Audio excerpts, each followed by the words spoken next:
Esta semana, Ricardo Araújo Pereira declara-se prefaciado, ainda a propósito do polémico prefácio em que Cavaco Silva ajusta contas com José Sócrates. João Miguel Tavares sente-se crespado e sugere a Mário Crespo que arranje melhores razões para se fazer despedir dos jornais onde escreve. E Pedro Mexia confessa-se despromovido. Está reunido o Governo Sombra.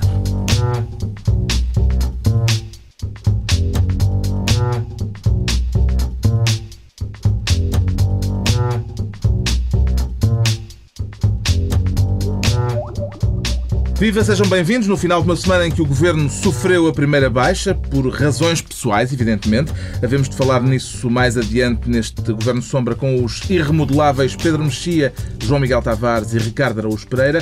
O Ricardo Araújo Pereira que esta semana quer ser ministro do António Borges. Quer ser Álvaro, portanto. É isso? Quer dizer, não faço muita questão em ser Álvaro. Até porque o Álvaro, como está com a porta de saída muito perto, nada. Se calhar julgo que é capaz de não dar muita saúde uma pessoa ser Álvaro. Mas querer ser ministro do António Borges é tutelar o António Borges, ou não? É sim, mas não é. Como sabemos, o Álvaro agora tutela pouco ou nada.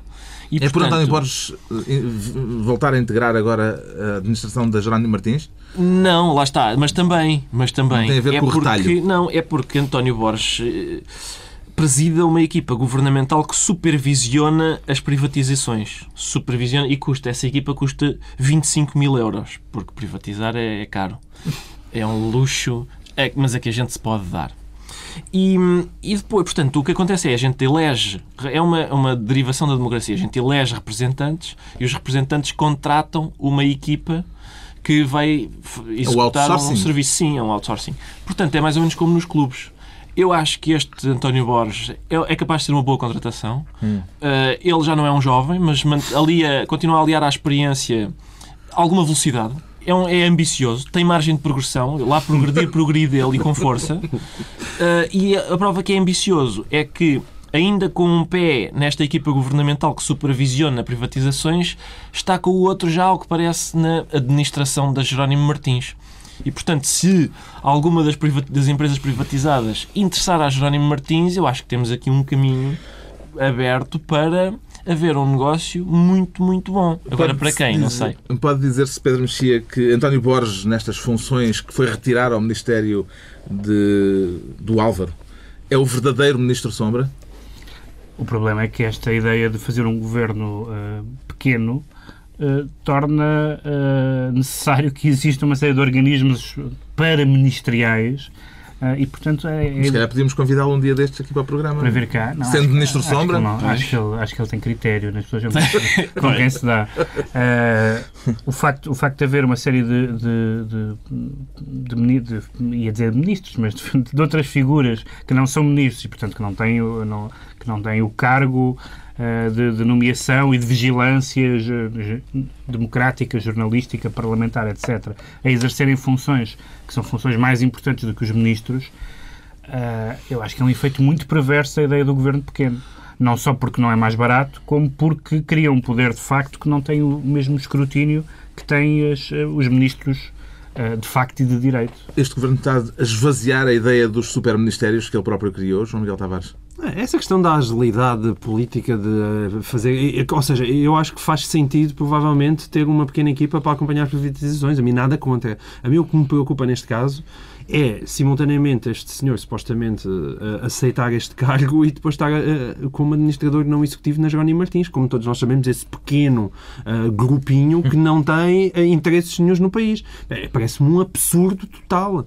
E não vejo... Ele ainda parece que disse que se for incompatível eu não aceito. Quer dizer, está a gozar. Até parece que a Jerónimo Martins é uma empresa de tapetes de arraiolos que é uma espécie de hobbyzinho a que ele se dedica nas horas livres. Estamos a falar de um dos maiores grupos em Portugal. Como é que é possível que não haja pontos de contacto, interesses a nível de privatizações, nem que seja com questões de endividamento bancário, aquelas coisas óbvias que existem em todos os grandes grupos.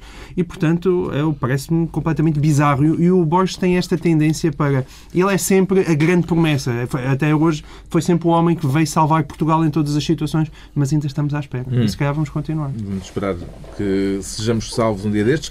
Temos então o Ricardo como ministro de António Borges e vamos ter o Pedro Mexia como ministro bragançano. Podemos lançar aqui um alô Bragança Ou isto não é exatamente geográfico? Não é essa Bragança, é a Casa de Bragança. Aliás, mais provavelmente a Fundação de Bragança. A fundação monárquica que sonha com a restauração da democracia. Da monarquia. Bonito. Não é incompatível. Não é incompatível. Vais receber uma prenda em casa. Será um lado falhado isto? Na verdade, não sonha essa questão. A questão é que não há nenhuma ligação neste momento entre a Fundação e a própria Casa... A ideia monárquica? Não, quer dizer, a ideia monárquica vagamente existe, mas quer dizer, a Fundação foi criada para gerir o património da família real, mas não tem nenhuma ligação, por exemplo, com o Dom Duarte, nem não tem nenhuma atividade de promoção da causa monárquica, portanto é uma fundação de origem monárquica, mas que na verdade não atua como sendo uma instituição monárquica. E daí que a ideia de que Marcelo Rebelo de Sousa, por assumir as funções de Presidente, está impossibilitado de se candidatar a Presidente da República, ainda mais sendo, supostamente, uma organização de natureza monárquica, é uma falácia, aliás. Se é a coisa que Marcelo Rebelo de Sousa é perito, é nisso. Não só não é uma instituição monárquica, apesar do nome, basta ver que não há absolutamente nenhuma ligação há décadas. Para que serve a fundação da Casa de Bragança? Para gerir houve algum património que foi para o Estado, a maior parte, mas houve ali um património em que o Salazar, a certa altura, decidiu criar uma fundação que gerisse, fazendo aquele jogo que ele sempre fez ao longo de décadas, de jogar com os monárquicos, que pode ser que um dia, na verdade, não tinha intenção nenhuma disso, e, portanto, ficou ali aquele património gerido, Vila Viçosa e não só. E, portanto, na verdade, é uma fundação que gera bens imóveis e que não tem nenhuma ligação com a monarquia. Claro que isso foi utilizado, incluindo pelo próprio.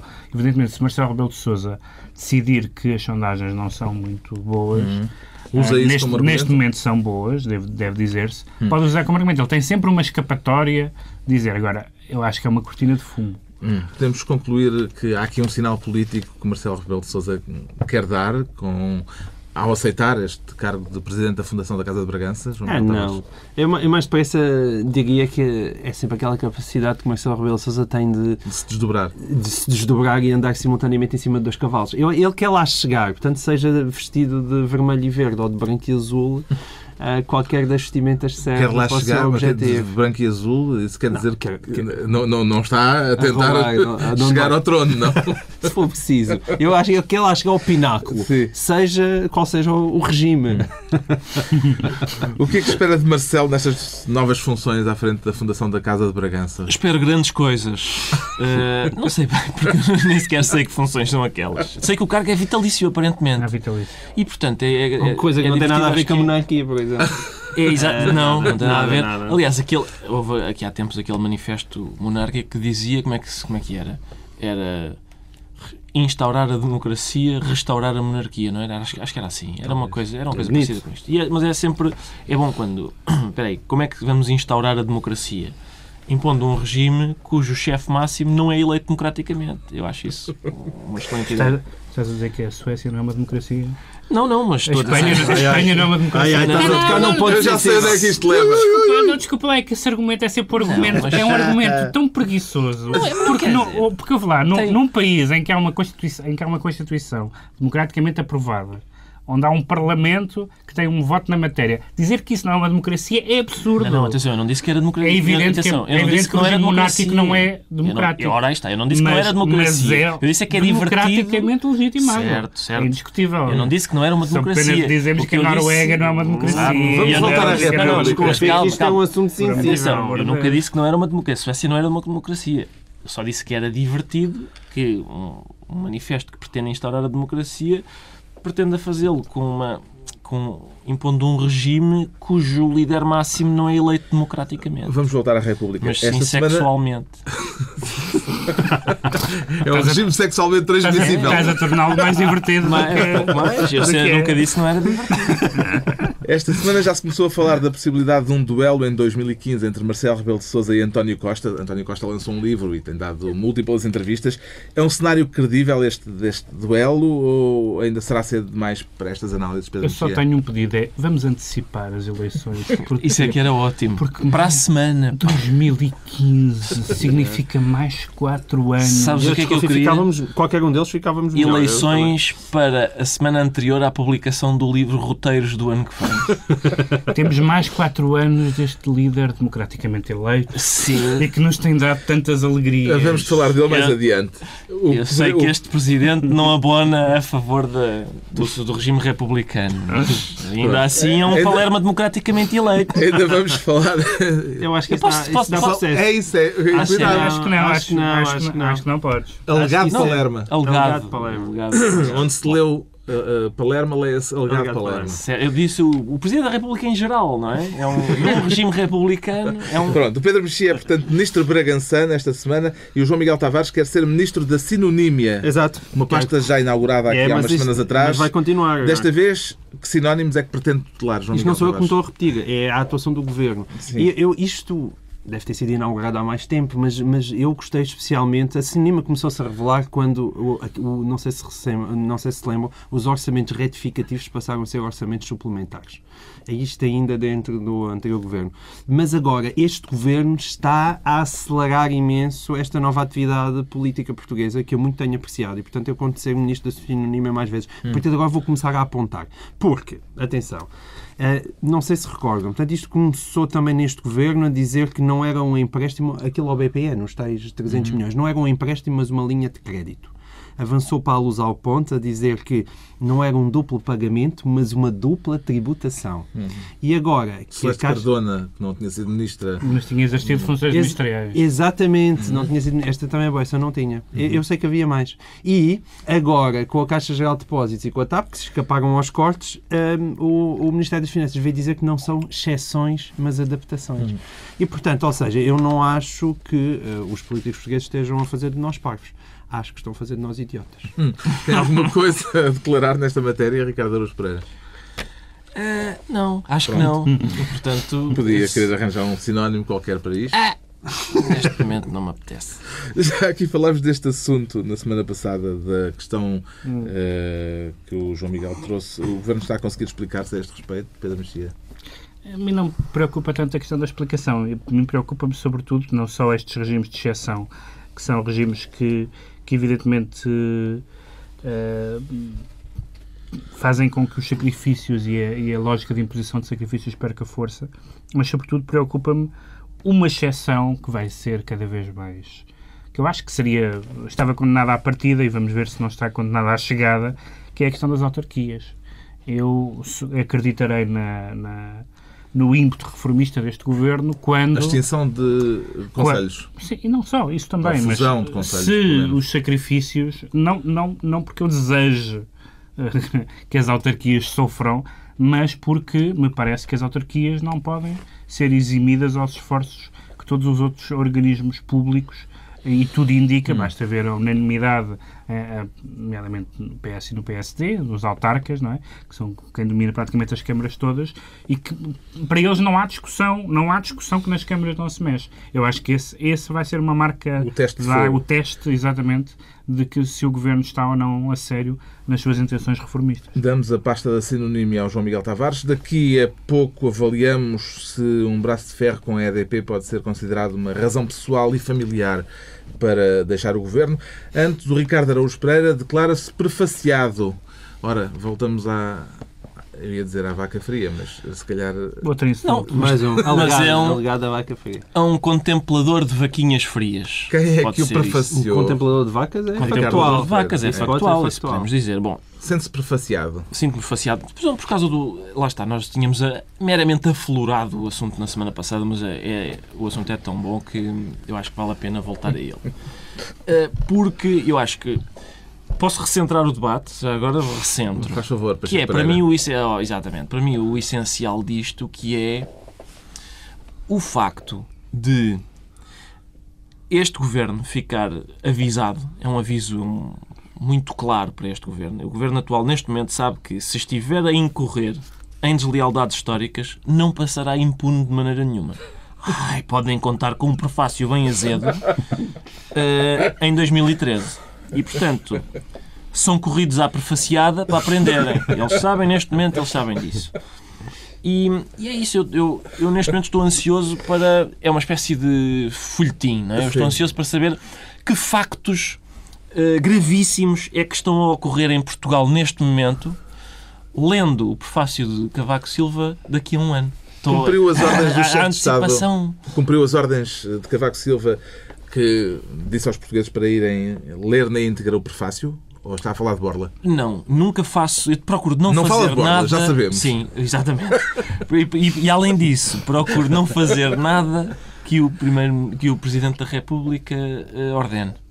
Também não Portanto, foi ler o artigo não sei quantos da Constituição? Não, li o artigo 201, para já achei isso uma coisa... não, porque o Primeiro-Ministro anterior desrespeitou um artigo da Constituição. A Constituição tem para aí 280 artigos. Respeitou um só. É estar a implicar. Mas lá está, o principal é isso. Olha, este menino desrespeitou a Constituição. Logo, vou dar um prefácio. Mas não li o prefácio todo. Fui ler o prefácio, mas só para não ser na íntegra, 2 linhas antes do fim parei. Só para... Vês? A mim não me obrigas. Era onde estava o sumo. Sim. As explicações de Cavaco Silva acentuaram a polémica. Que cálculo político é que vê por trás desta atitude do Presidente quando voltou na segunda-feira a trazer o assunto à baila, Pedro Mexia? Não sei bem se é cálculo político. Há uma expressão francesa que eu gosto muito que se chama esprit de l'escalier, que é uma frase muito boa que nos ocorre em resposta de uma coisa que nos disseram há bocadinho, mas entretanto já descemos as escadas e de repente vem-nos a resposta, alguém nos manda uma piada do género: és mais gordo, pá. Aquelas coisas que dizem às pessoas. E de repente a gente continua a descer as escadas e vem-nos a ideia da resposta. Eu acho que foi isso. Ele esteve a pensar, ele ficou em ebulição com a violação do 211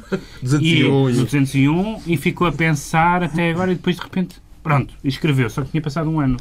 É capaz de ser uma questão de reflexo. É um caso de esprit de l'escalier. José Sócrates, que está em Paris, podia, aliás, ter invocado este... Como é que viu a reação do PS, João Miguel Tavares, com várias vozes a saírem em defesa de José Sócrates? Eu esta sexta-feira escrevi num jornal de grande expansão nacional um título com aquela subtileza que Pedro Mexia... O jornal de grande expansão nacional. O jornal, com um título com aquela subtileza que Pedro Mexia muito aprecia em mim, que é Sócrates atira ao osso e o PS vai buscar. E mais uma vez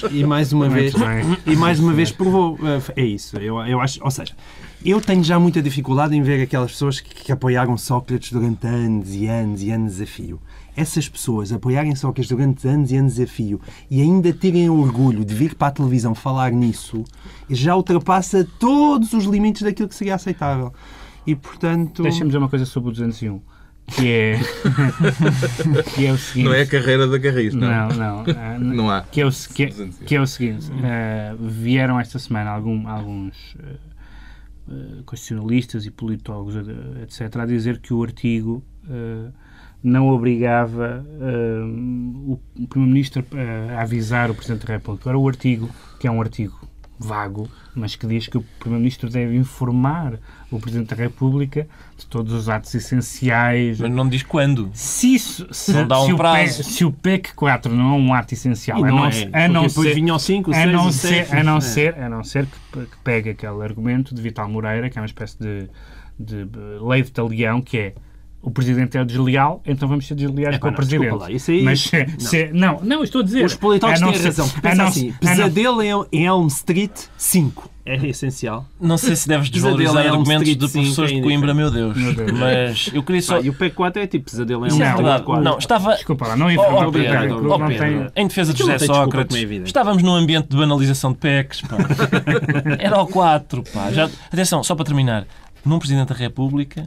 que sistematicamente desilude as pessoas, a gente espera pelo fim do mandato.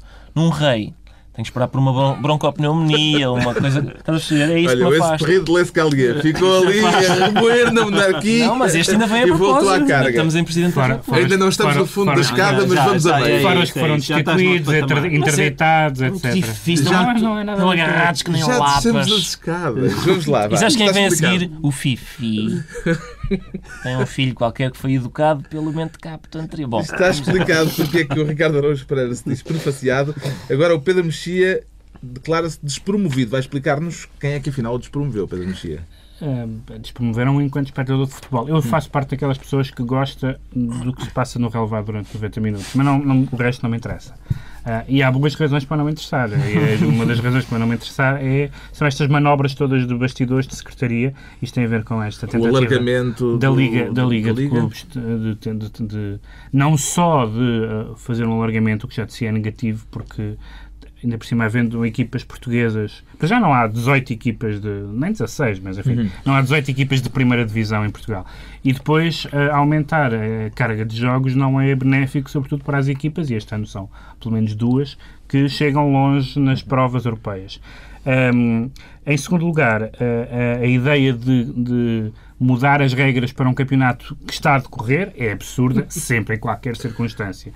Em terceiro lugar, não haver despromoção em termos da verdade esportiva, que é aquela famosa expressão, e em termos da própria motivação das equipas que estavam a lutar pela manutenção, etc. Agora é tudo a deixar-se perder. Não, quer dizer, é absurdo uma ponta à outra. O Presidente Gil Vicente, isto é um jogo de grandes contra pequenos, o Presidente Gil Vicente disse que os grandes que vão jogar para Marrocos. E eu acho que isso era interessante, porque toda a gente sabe quão interessante seria para o público em geral um campeonato feito integralmente de olhanenses feirenses. Seria uma coisa maravilhosa. A Federação Portuguesa de Futebol já fez saber que se vai opor a esta decisão da Liga de Clubes e os clubes pequenos prometem dar luta. Temos pela frente mais uma batalha, daquelas batalhas renhidas no futebol português. Vamos Claro, que é aquela competitividade que existe muito nos nossos dirigentes. Competitividade de secretaria. Sabem aquela coisa que se diz dos críticos que escreve-se mal de um livro, diz, tu vais um escritor frustrado. E então é essa sensação que eu tenho com os dirigentes de futebol. Eles são jogadores de futebol frustrados, como não podem jogar dentro de campo. Jogam fora de campo. O Ricardo Araújo Pereira também não é sensível à ideia de um mundo ideal em que ninguém o desce. lobo e o cordeiro Sim. sejam amigos e deem as mãos, em que o bem prevaleça, em que nenhum clube da Primeira Liga seja despromovido. Esta Isso também não questão toca? faz-me lembrar um defeito que os monarcas muitas vezes... Não, está a brincar. Não, eu quero salientar a intrepidez de Pedro Mexia por ter trazido este tema para aqui, porque uma coisa é nós estarmos aqui semanalmente a tentar perceber a política. Não, estamos a perceber a política. Agora, tentar perceber o futebol português é de uma coragem. Esta ideia de mudar as regras a meio da competição, a meio do campeonato, dizer, é verdade, esqueci-me, ninguém desce. E o interesse que isso geraria a partir de agora e a honestidade que havia nos jogos a partir de agora, quando os clubes sabem que não têm nada a perder nem a ganhar. Deixa-me dizer que dos chamados grandes, ou grandes no sentido alargado, já ouvi declarações do Braga, do Porto e do Sporting. Está-me a faltar uma declaração veemente o Benfica do clube que falta. Não se mete neste tipo de bambuchata. Não é deste campeonato. Está explicada a despromoção do Pedro Mexia e o João Miguel Tavares aparece-nos aqui desta vez crispado. É um neologismo para se declarar crispado com o Crespo, segundo entendi. O teu brilhantismo hermenêutico não é? continua em alta. Pronto, eu sabia que Exatamente. Porquê? Porque Mário Crespo já tinha sido despedido do Jornal Notícias e agora conseguiu também fazer esse despedido expresso. Qual é que é o meu problema? É que a qualidade do despedimento baixou muito, porque ele realmente no Jornal Notícias, quando foi despedido, aquilo realmente havia ali indignação para ter, porque foi mal despedido, embora a crónica também tinha muito que se dissesse, mas de qualquer forma aquilo não se fazia, correram ele, mudaram as coisas, enfim, não publicaram, aquele tipo de confusão que eu acho que é inadmissível. O Expresso publicou-lhe a crónica e, acompanhada de uma longuíssima nota da direção, resolveu prescindir dos seus serviços. Eu posso explicar falar brevemente o caso, porque Sim. o caso é rocambolesco e com contornos muito folhetinescos, não é? Miguel Sousa Tavares atirou-se ao Luís Marinho por causa do despedimento de Pedro Rosa Mendes na Antena 1, acusando de já o ter despedido a ele, Miguel Sousa Tavares, em tempos há 8 anos. Certo. Escreveu isso no Expresso. Certo. E também no Expresso, Mário Crespo defendeu Luís Marinho, criticando... Luís Marinho, entretanto, enviou respondeu. para o Expresso criticando a direção do Expresso por não ter publicado a resposta que Luís Marinho enviou ao jornal, Exatamente. mas que saiu no Diário de Notícias. que acabou por sair por questões de dimensão. Saiu uma pasta Se alguém estiver a perceber alguma coisa disso... Saiu uma pasta editada de Luís Marinho respondeu, mas o Expresso, em vez de publicar na íntegra enquanto direito de resposta, publicou parcialmente enquanto carta. Enquanto carta que não é invocado o direito de resposta, é e também isso- porque é eles isso que- invocam uma coisa que quem trabalha nos jornais sabe que acontece imenso, que é, de repente, haver um pequeno comentário e, de repente, vem uma resposta a esse comentário que é de 5 ou 6 vezes maior, que era o que acontecia, alega o Expresso, e depois a carta até foi publicada no DN, que tinha 6.000 caracteres e, portanto, era uma coisa desproporcional. Aquilo que aconteceu, mas o que se passa é aquilo que aconteceu, pode-se ou não criticar e achar aquilo que o Expresso devia fazer, mas é uma coisa que é normalíssima no jornalismo. É uma coisa que se faz em todos os jornais, nas mais diversas situações. Ora, Mário Crespo, que se saiba, nunca saiu em defesa disso, e de repente, no seu último texto, lança um ataque que é completamente desproporcionado, a dizer que o Expresso, que sem ela um jornal de referência, transforma-se num blog de maledicências arruaça, que é uma frase violentíssima. Eu posso dizer isso como... Eu sou pago pela Control Invest e pela Cofina, mas a empresa ainda estou livre, portanto estou completamente livre para falar nisso e nada me prende. Portanto, mas faz-me confusão. E o Mário Crespo tem esta coisa que eu acho que simultaneamente ela é uma pessoa avisada e que faz coisas corajosas e inteligentes, mas e depois há assim uns destrambelhamentos que se lhe passam pela cabeça, seja a usar t-shirts coloridas no Parlamento, em comissões de inquérito, seja a tomar este tipo de atitudes desproporcionadas que ainda por cima valem-lhe acusações de tu queres mesmo é aquele lugar correspondente em Washington da RTP. Isto é um folhetim, já se percebeu. Sim. Quer sugerir que próximos episódios é que ele poderá vir a ter, Ricardo Araújo Pereira? Bom, eu gostava de destrinçar entre despedimentos, porque são despedimentos diferentes. É como no futebol, este jogador, o que é que... Não, bom, são jogadores diferentes. E aqui também os despedimentos aqui também são diferentes. Porque este tem, apesar de tudo, algum envolvimento de Miguel Sousa Tavares. E não é inédito, antes pelo contrário, que alguém que no mesmo jornal de Miguel Sousa Tavares ouse pôr em causa Miguel Sousa Tavares, acabe no olho da rua. Conheces? Conheço uma pessoa a quem aconteceu o mesmo. Na verdade, ele não põe em causa Miguel Sousa Tavares, ele põe em causa a direção do jornal. Certo, mas marginalmente é o suficiente para pôr em causa Miguel Sousa Tavares. O Miguel Sousa Tavares tem uma relação difícil com os factos. E eu percebo o que diz o João Miguel Tavares sobre uma pessoa que trabalha em jornais. E tal, o comentário era pequeno, depois tinha muito... Eu percebo isso, mas há casos em que a contabilidade dos caracteres não se justifica. Neste caso concreto, por exemplo, o Expresso responde a um pequeno comentário de Mário Crespo com muitíssimo mais caracteres do que ele ocupou nesse comentário. Portanto, às vezes só uma palavra pode suscitar um comentário de muitos caracteres. Qual é o problema? Pelos vistos, a resposta àquilo que o Sousa Tavares disse sobre Luís Marinho incorria num problema em que os textos do Sousa Tavares incorrem muitas vezes, que é uma relação difícil com os factos. Porque o Sousa Tavares tem opiniões excelentes, só que às vezes elas não encontram sustentação nos factos. Portanto, ele inventa factos que acomodem melhor as opiniões, porque era uma pena deitar fora opiniões tão boas. O que é que acontece? É dos poucos romancistas que eu conheço que tem maior capacidade de fabulação a relatar factos do que a escrever romances. Pedro Mexia, qual é a margem de manobra que um jornalista deve ter para criticar o órgão de comunicação social para o qual trabalha ou no qual colabora?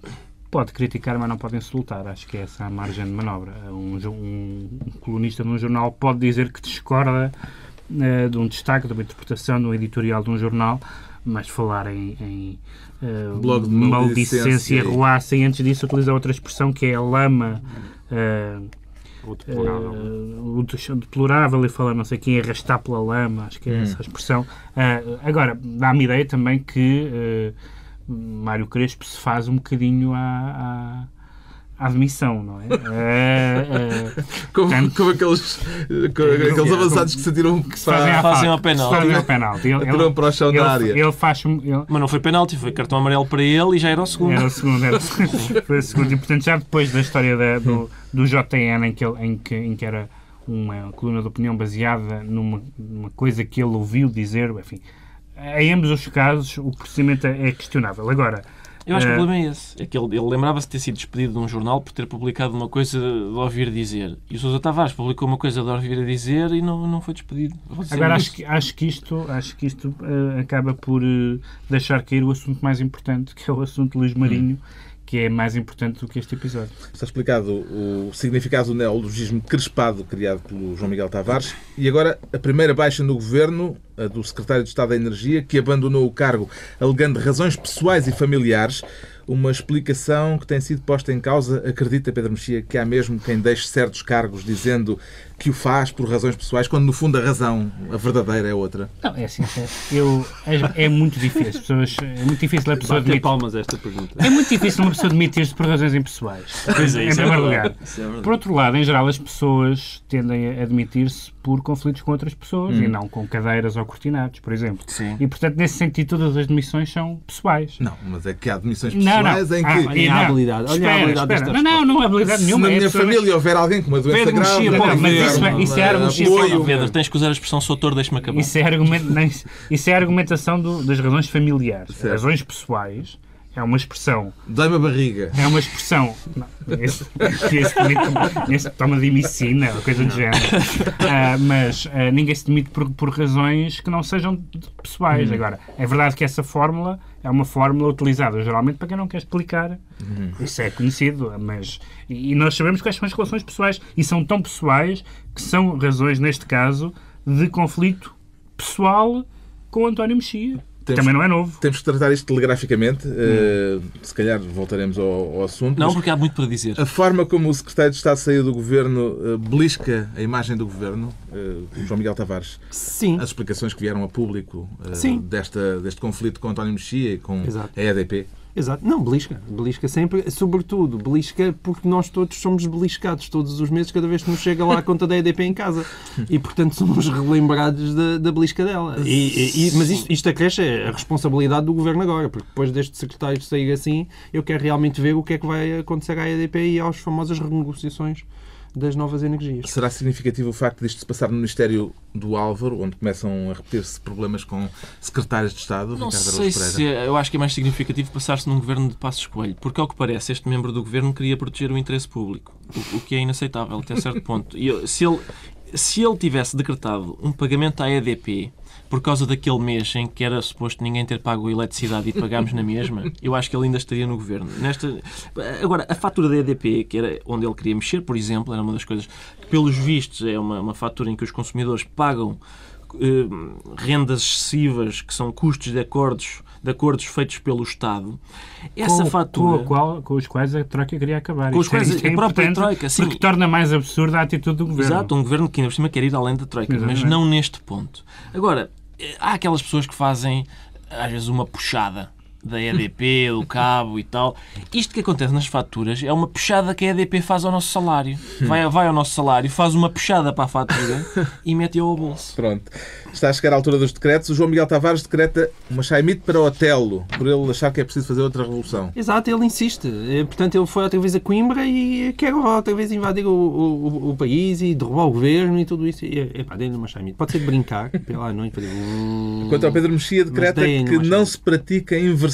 Não lhe parece que cada um deve fazer o que entender na sua própria vida, Pedro Mexia? Não se trata da genitália. Trata-se da questão do enriquecimento ilícito que o Presidente da República mandou a lei para o Tribunal Constitucional e é uma lei que inverte o ónus da prova. E eu, de facto, chamei-me antiquado, mas eu gosto dessas coisas. Ónus da prova, presunção de inocência, segredo de justiça, são coisas a que eu sou apegado e, portanto, acho que o Presidente fez muito bem. Espero que o Tribunal Constitucional chumbe a lei. Havia tanto a dizer sobre este assunto. Não. Finalmente o Ricardo Araújo Pereira decreta um copinho de tinto beirão. Um copinho de tinto beirão que é de tinto, mais especificamente, do tinto Memórias de Salazar. É o novo vinho que se chama Memórias de Salazar. É um vinho que eu suponho que tenha... É de Santa Combadão. Eu suponho que o vinho tenha... Pelo nome, deve ter um travo bastante azedo. Mas acho que as uvas são pisadas com a técnica da PIDE. Portanto, são mesmo muito bem pisadas. E o vinho é suave, embora azedo. É um vinho que dá a comer a 1 milhão de portugueses. Pois dá, mais uma vez. Está concluída mais uma reunião da semana, de 2 a 8 dias, à hora do costume. Novo Governo Sombra, Pedro Mexia, João Miguel Tavares e Ricardo Araújo.